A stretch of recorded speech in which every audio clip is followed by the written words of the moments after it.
آج ہم میر تقی میر کے اگلے دو اشعار کی تشریح پڑھیں گے، اور ایک بات میں بتانا چاہتا ہوں اپنے بچوں کو کہ میں غزل کی تشریح کرتے ہوئے ہمیشہ بہت مشکل محسوس کرتا ہوں، کیونکہ علامہ اقبال نے کہا تھا گلہ ہے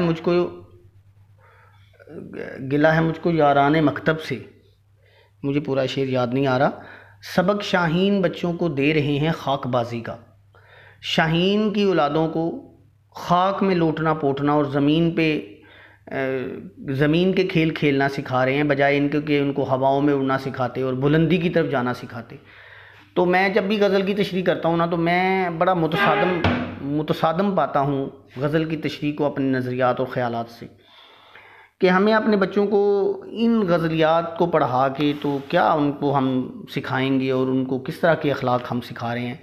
بہرحال میں مجبور ہوں چونکہ سلیبس میں چیز ایک شامل ہے، تو لیکن پھر بھی اس سے ایک چیز تو واضح ہوتی ہے کہ ایک بری چیز، بری تو نہیں میں کہوں گا، غزل کوئی بری چیز نہیں ہے، غزل ایک صنف ہے اردو کی، سلیبس میں شامل کی گئی ہے۔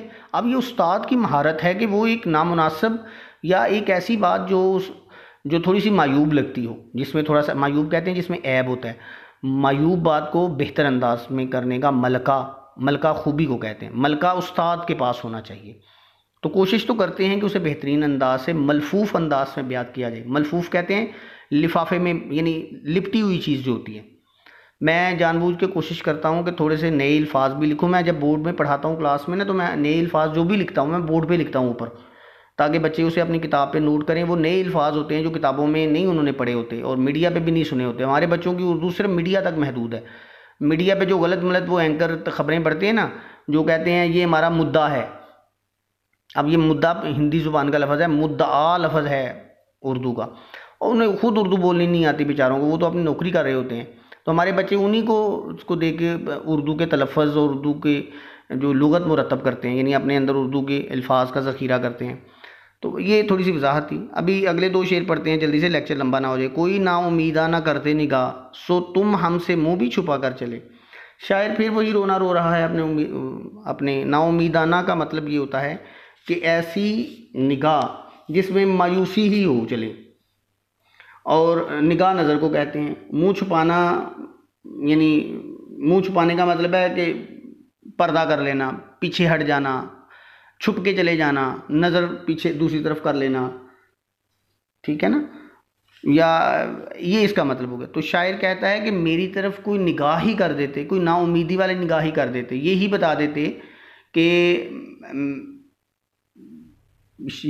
دیتے کہ جو میری نظر کرم تمہارے اوپر نہیں ہو سکتی، میں تمہاری طرف نظر کرم کرنے کی حالت میں نہیں ہوں، سو تم ہم سے منہ بھی چھپا کر چلے۔ تم نے تو ہماری طرف دیکھا تک بھی نہیں اور ہم سے منہ چھپا کر چل دیے۔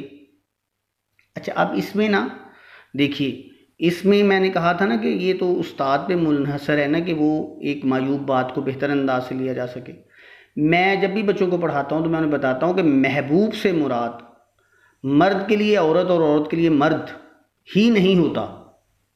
محبوب ہر اس چیز کو کہا جاتا ہے جس سے محبت کی جاتی ہے، اور محبت تو انسان ہزاروں چیزوں سے کرتا ہے۔ مثلا نوکری بھی محبوب ہے، دولت بھی محبوب ہے، اقتدار بھی محبوب ہے۔ آپ نے زندگی میں جو چیز حاصل کرنی ہے وہ آپ کی محبوب ہے۔ وہ حاصل کرنے والی چیز دولت بھی تو ہو سکتی ہے نا، وہ حاصل کرنے والی چیز ایک اچھی جاب بھی ہو سکتی ہے، ایک اچھی ڈگری بھی ہو سکتی ہے، اچھے نمبر بھی ہو سکتے ہیں، اچھا علم بھی ہو سکتا ہے، اچھی شخصیت بھی ہو سکتی ہے، وغیرہ وغیرہ اعلیٰ حاصل کیا۔ تو محبوب سے مراد فقط ہم عورت یا مرد کو نہیں لے سکتے۔ اس کا ایک پہلو تو یہ بھی ہے، آپ میں بھی یہ صلاحیت موجود ہونی چاہیے کہ کوئی نا امیدہ نہ کرتے نگاہ کا مطلب ہم یہ کہہ سکتے ہیں کہ اے میری خواہشوں، اے میری تمناؤں، اے میری آرزوؤں، کوئی ایک آرزو تو میری پوری ہو جاتی، ایک آرزو بھی پوری نہیں ہوئی، سبھی آرزوؤں نے مجھ سے منہ موڑ لیا، سبھی آرزویں مجھ سے چھپ کے تو مجھ سے دور ہو گئیں، اور جاتے ہوئے دنیا میں خالی ہاتھ چلا گیا، بالکل جیسے سکندر چلا گیا تھا اور اس نے کہا تھا جنازے سے باہر میرے ہاتھ دونوں نکال دینا، تاکہ لوگوں کو پتہ چلے اتنا بڑا بادشاہ گیا ہے لیکن دونوں ہاتھ خالی لے کے گیا ہے۔ تو شاعر یہ بھی تو اس کا تو یہ بھی تو مطلب لیا جا سکتا ہے نا۔ میر تقی میر کی روح کو ایصال ثواب پہنچانے کے لیے ہم یہ تو کر سکتے ہیں کہ ان کے شعر کی تشریح اچھے انداز میں کریں. تو ہم اس کو اس انداز میں نہیں لیتے کہ کوئی نا امیدانہ کرتے نگاہ. نا امیدانہ کا مطلب ہے مایوسی بھری نگاہ، کہ اے آرزوؤں تم ہماری طرف چلے کچھ تو کوئی چھوٹی موٹی آرزو ہی ہماری پوری ہو جاتی، اور کوئی خوشی، چھوٹی سی ہلکی سی خوشی ہمیں زندگی میں مل ہی جاتی. لیکن کیا ہوا، ہمیں تو ذرہ برابر بھی خوشی نہیں ملی. جو ملی وہ بھی ایسے شرمندہ ہو کے ہم سے دور ہو گئیں کہ جیسے ان سے نہ ملنا ہی بہتر تھا. تو یہ اس کا ایک مطلب ہو سکتا ہے. میں اس کا بہتر مطلب اور بھی تشریح کلاس میں بھی لکھوا سکتا تھا. اب جب کلاسز لگائیں گے شروع ہوں گی تو اس کا حل نکالیں گے، کوئی آپ کو بنی ہوئی تشریح دیں گے. ویسے آپ نے یہ، چونکہ میرا ذاتی خیال ہے، مجھے صحیح تو علم نہیں ہے، آپ نے یہ 10th میں بھی پڑھی ہوگی یا شاید 9th میں پڑھی ہو، تو آپ وہ بھی تشریح جو ہے وہ اپنے پیش نظر رکھ سکتے ہیں. اگلے شعر میں شاعر کہتا ہے، دکھائی دیے یوں کہ بے خود کیا، ہمیں آپ سے بھی جدا کر چلے. شاعر کہتا ہے کہ محبوب نے ہمیں جلوہ تو دکھایا ہے، بے خود کیا مدہوش کر دینا، خود سے بیگانہ کر دینا.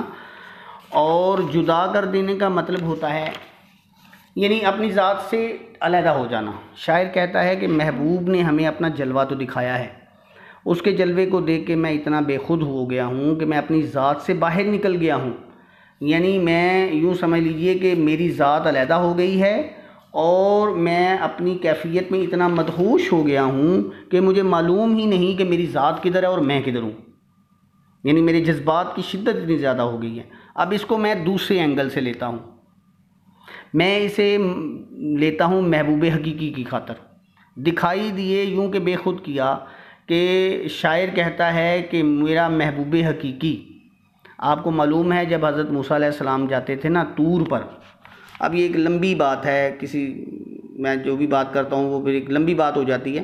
طور پر جاتے، اللہ تعالیٰ سے باتیں کرتے، اللہ تعالیٰ کی آواز کے حسن، اللہ تعالیٰ کی آواز کی لذت میں اتنے مدہوش ہوئے کہ بے ساختہ کہہ بیٹھے کہ یا اللہ میں تجھے دیکھنا چاہتا ہوں. لیکن اللہ تعالیٰ نے کہا نہیں، تو مجھے نہیں دیکھ سکتا. ٹھیک ہے، تو لیکن کہا میں نے دیکھنا ہے. کہا میں سامنے والے پہاڑ پہ اپنے نور کی صرف ایک شعاع، ایک کرن، ایک ویو، ایک رے پھینکتا ہوں، اگر وہ تم اسے دیکھ پائے تو پھر میں تمہیں اپنا جلوہ دکھا دوں گا. اللہ تعالیٰ نے سامنے والے پہاڑ پہ ایک اپنی تجلی، اپنی شعاع، اپنے نور کی، اپنے جلوے کی ڈالی. وہ پہاڑ ریزہ ریزہ ہو گیا، حضرت موسیٰ علیہ السلام بے ہوش ہو گئے، 40 روز بے ہوش رہے. یہ ایک لمبی بات ہے، میں اس وقت صرف اس کا اتنا ہی حوالہ دے سکتا ہوں. تو شاعر کہتا ہے کہ مجھے دکھائی دیے، میرے محبوب مجھے دکھائی دیا، اس نے جلوہ دیا، دکھایا مجھے، اور مجھے بے خود کر دیا. مجھے اس میں اتنا مدہوش ہو گیا، ہمیں آپ سے بھی جدا کر چلے، کہ میں اپنا آپ ہی بھول گیا، میں خود کو بھلا بیٹھا. یہ اس کا ایک مطلب ہے. امتحان میں جب لکھنا ہے نا تو دونوں مطلب لکھنے ہیں، صرف اس کا یہ مطلب نہیں ہے. یہ تو میں نے اپنے بچوں کے لیے ان کے سامنے یہ مطلب کیا ہے نا، ویسے میر تقی میر کا تو یہ مطلب نہیں تھا. میر تقی میر کا جو مطلب ہے وہ تو وہی ہے جو آپ مجھ سے زیادہ بہتر سمجھ رہے ہیں اس وقت، اور جو میں بیان نہیں کرنا چاہ رہا. ٹھیک ہے نا، سمجھ گئے ہیں آپ. وہی یہ کہہ سکتے ہیں کہ محبوب کا جو ہی جلوہ مجھے دکھائی دیا، میں خود اتنا بے خود ہو گیا کہ مجھے اپنی ہی بھی خبر نہ رہی، اور محبوب کے جلوے نے مجھ سے ہی جدا کر دیا. تو یہ جو ہے اس کا ایک مطلب ہو گیا. میں ایک مصرع اور اس کی تشریح اگر کر دوں تو میرا خیال ہے کل ہم پھر آسانی سے اس غزل کو نا ختم کر لیں گے. اس لیے میں ایک مصرع اور کر دیتا ہوں. جبیں سجدہ کرتے ہی گئی حق بندگی ہم ادا کر چلے. یہ شعر البتہ جو ہے نا، یہ ہم عشق حقیقی کے بارے میں کہہ سکتے ہیں. میں تو اوپر والے شعر کو بھی ویسے عشق حقیقی کہوں گا محبوب حقیقی کے لیے. محبوب حقیقی اللہ تعالیٰ کی ذات ہے، کہ جبیں کہتے ہیں ماتھے کو، پیشانی کو. تو شاعر کہتا ہے کہ میں ساری زندگی اللہ تعالیٰ کے حضور سجدے کرتا رہا، سجدے میں میری جب جبیں گرتی تو پھر گرتی ہی چلی جاتی. حق بندگی ہم ادا کرتے ہیں. جب میں اس دنیا سے گیا ہوں تو میں اس بات پہ فخر کرتا ہوں کہ میں جاتے ہوئے اللہ تعالیٰ کی بندگی کا حق ادا کر کے چلا ہوں، اور میں نے اللہ تعالیٰ کی نافرمانی نہیں کی ہے. تو یہ ہم اس کو بہت اچھے انداز سے میر تقی میر کے لیے دعائے مغفرت بھی کر سکتے ہیں، اور کہہ سکتے ہیں بہت اچھا شعر انہوں نے کہا ہے کہ میری جو جبیں ہے، جو میرا ماتھا ہے، وہ اللہ تعالیٰ کے حضور، اپنے محبوب حقیقی کے حضور جھکا تو جھکتا ہی چلا گیا، اور میں جب دنیا سے گیا تو میں اس کا حق ادا کر کے گیا. میں نے اس کے حقوق ادا کیے، سجدے میں ادا کیے۔ سجدے سے مراد یہ ہے کہ اپنی خواہشات کو اللہ تعالیٰ کے احکامات کے سامنے جھکا دینا، اپنی آرزوؤں کو، اپنی خواہشات کو، اپنی تمناؤں کو، اپنی جو کہہ لیں دل میں اٹھنے والی جو خواہشات ہوتی ہیں ان کو قربان کر دینا۔ حق بندگی ہم ادا کر چلے، ہم نے بندگی کا وہ حق ادا کر دیا کہ ہم نے رب کے سامنے اپنی تمام حقوق کو سرنڈر کر دیا، ختم کر دیا، اور ان کو کہا کہ ہمارے یہ حقوق جو ہیں وہ اللہ تعالیٰ کے حقوق کے آگے ان کی کوئی اہمیت نہیں ہے۔ تو یہ میں اس کو آج اس کی صرف اتنی تشریح کروں گا۔ آپ کوشش کریں، میں مختصر اگر تشریح کر رہا ہوں تو میں اسی لیے کر رہا ہوں، ایک تو بہت کم بچے ہیں جو لیکچر اٹینڈ کر رہے ہیں، اور جو سنتے ہیں وہ بھی پہلے 2-4 منٹ 10 منٹ سے زیادہ نہیں سنتے لیکچر، اس لیے میں نے 10-12 منٹ کا ہی لیکچر بنایا تاکہ کمپلیٹ تو سن لینا، تو ہم اس کو کم کر کے پڑھ لیتے ہیں۔ تو اس کی اتنی تشریح جتنی سمجھ میں آئی آپ کر لیں، بے شک غلط ہی کر لیں، کریں تو صحیح نا۔ لکھنے کی پریکٹس بالکل نہ چھوڑیے گا، جو ہی آپ کالج لگیں گے آپ کے اوپر لکھنے کا بہت زیادہ دباؤ آئے گا، پھر آپ کو لکھنے میں مشکل پیش آئے گی۔ کل ہم اس کے آخری 3 اشعار پڑھ کے اس کو انشاءاللہ ختم کر لیں گے۔ اللہ حافظ۔